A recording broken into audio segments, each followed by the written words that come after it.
about manipulation. Manipulation exists in our lives and we can't get rid of it, nor should we try, because it actually helps us communicate with people in this world. So what kinds of manipulation are there? There are absolutely toxic types, completely degrading, insulting, angry, and very dangerous for relationships and any kind of communication. What do they look like? For example, if you do that, I'll just leave and you won't see the child at all. Or, I'll file for child support. I'll take you to court. This is just, it's terrible, foolish, and really unbecoming of you when such things come out of your mouth. And nothing good will ever come of it, because men are smart and even men follow me. Men understand everything perfectly well, and you shouldn't underestimate them. Men also manipulate, and they're all very good at it. So let's just stop lying to each other already. We all manipulate in our relationships. The question is, how can we do it well so that everyone is happy? Let me explain. The simplest manipulation that always exists in our relationships is, honey, just buy me these boots, and for 2 weeks you can go to bars, do whatever you want. I won't bother you at all, honey. This is a good kind of manipulation where absolutely everyone ends up happy. And when there are manipulations like this, when you smile and say to the other person, come on, help me around the house now, let's do some cleaning and all that, and in the evening you can go out with your friends, go wherever you want. Is that manipulation? It is manipulation. Everyone is happy. He gets to hang out with his friends. He helped you around the house. Do you see?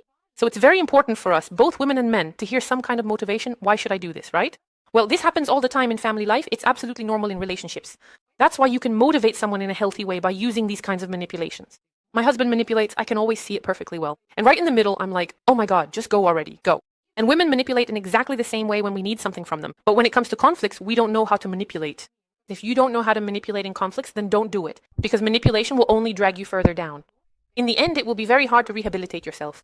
That's why it's important to learn healthy manipulations that won't insult, belittle, or knock your opponent out of their emotional state when you engage in manipulation with them. In other words, if manipulation is healthy, it is inherently aimed at happiness. It is inherently aimed at ensuring that both you and your opponent benefit from a given situation. This is good manipulation because both of you are willing to engage in it. But when you come and say to him, if you don't see the child, I'll go to my mother's. Is that how you want to motivate him? You're actually completely demotivating him. He'll say, all right, fine, whatever, go ahead, just leave. I won't talk to you anymore.